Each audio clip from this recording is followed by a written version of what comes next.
На повестке дня сегодня 6 вопросов. Один из первых – качество обучения в ДОСААФ России по Ингушетии. Добровольное общество содействия армии, авиации и флоту России обучает водителей всех категорий и готовит специалистов в других областях. На сегодняшний день на план задания ДОСААФ Республики составляет 50 человек, из них 48 человек уже подготовлены, то есть на сегодняшний день это составляет 96% от годового задания. 2 человека продолжают сдачу экзамена ВПИ. На сегодняшний день задание в полном объеме будет выполнено с начала ноября. Обсудили также ход отбора граждан на военную службу по контракту и проведение осенней призывной кампании. Большое внимание, как и всегда, национальным проектам и федеральным программам. На 1 октября кассовое исполнение 6 проектов превысило среднее значение по стране. Продолжительность и активная жизнь 63,5% касс. Инфраструктура для жизни 71,4%. Экология 100%. Эффективная конкурентная экономика 100%. И туризм у нас 79,2%.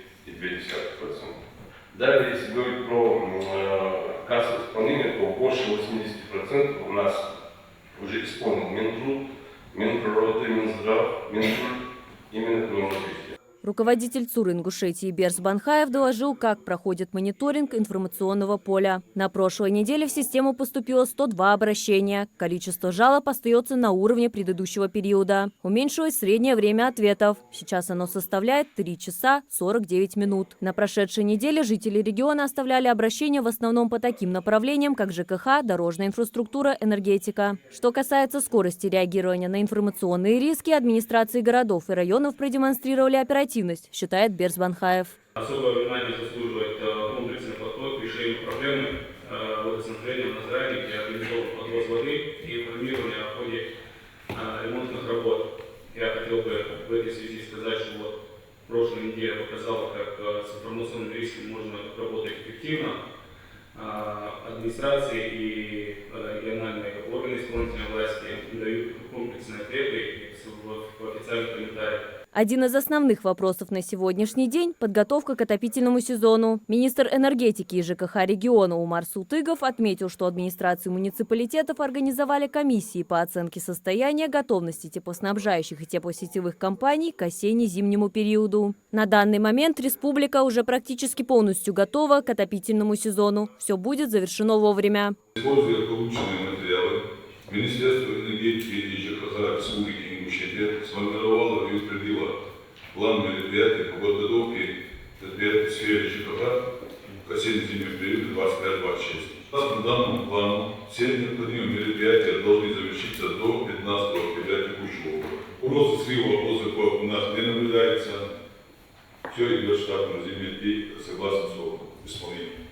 Сейчас также заключены договоры по закупке песчано-соляной смеси. Ведутся работы по переоборудованию техники. Транспорт должен соответствовать нормам зимнего периода. По срокам эти мероприятия должны завершиться до 15 ноября. Мы им сказали, чтобы они уложились, не дожидаясь до 15 ноября, чтобы они уложились, и все мероприятия были закончены до 1 ноября. Это по подготовке ЖКХ к зачистке дорожных участков и все остальные мероприятия, которые соблюдаются по зимним нормам. Зампред правительства Ингушетии Игорь Антонов доложил Магомеду Евлоеву, что на Кантышевском посту образован федеральный контрольно-пропускной пункт «Волга-14».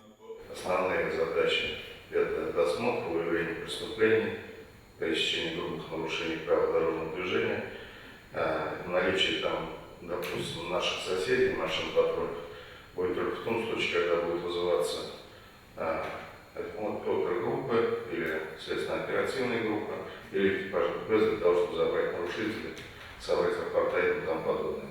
То есть там будет работать точно такой же пост, как у нас в Черном. Финальный вопрос повестки – проведение республиканского форума наставников молодежи из сферы образования и спорта «Ингушетия. Регион безопасности» с 6 по 8 октября. В завершение совещания исполняющий обязанности председателя правительства региона Магомед Евлоев дал поручения по всем озвученным вопросам. Мария Макиева, Сулейман Костоев, Магаз 24.